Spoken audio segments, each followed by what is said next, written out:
কিছুদিন আগে ফ্রি ফায়ারের মধ্যে দেখেছিলাম একটি ম্যাক্স 7 এর স্কিন আর একটি ফিমেল বান্ডেল এসেছে। কিন্তু সময়ের অভাবে নেওয়া হয়েছিল না। আমার কাছে ডায়মন্ড ছিল অনেক, তারপরে নেওয়া হয়নি। যদিও আমি দেখেছিলাম এগুলো ফ্রিতে দিচ্ছে, আই মিন গোল্ড দিয়ে দিচ্ছে, তারপরেও আমি ডায়মন্ড দিয়ে নিব। Because I am a rich man. যদিও ওটা আমি মুগ্ধা করতেছি, কিন্তু পকেটে ১ টাকাও নাই। কিন্তু তোমরা দেখতে পারতেছো আমার আইডিতে আছে লাখ লাখ ডায়মন্ড। তো ভাইয়ারা এতক্ষণ অনেক চাপা মারা হলো, যাই চাপা মারলাম তা বাদ দিয়ে এখন কাজের কথায় আসো।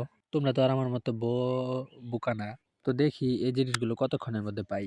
সর্বপ্রথম স্পিন শুরু করব অস্ত্র থেকে। যদি অস্ত্র তাড়াতাড়ি পাওয়া যায় তাহলে কালাবেডিও খুব দ্রুত পেয়ে যাব। এই স্পিনে কি অস্ত্র দিল বুঝতে পারলাম না, কিন্তু এবারের স্পিনে তো কনফার্ম পেয়ে যাব। স্পিন মেরে দিলাম।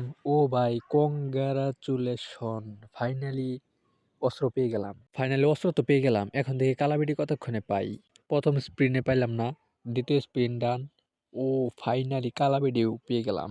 লবিতে দেয় আর এই কালাবেডি ক্যারেক্টারটা ফিন দেয়, দেখি কেমন লাগে। আর হাতে থাকবে ম্যাক্স 7, জোস একটা পাওয়ার চলে আসবে আমার হাতে। আজকের ভিডিওর ব্রেক দিলাম এই পর্যন্তই। যদি ভিডিওটা ভালো লাগে অবশ্যই সাবস্ক্রাইব করে দিবা। আর আর পরবর্তী কোনো এক ভিডিওতে দেখা হবে অন্য কোনো একদিন। Goodbye, see you, take care all.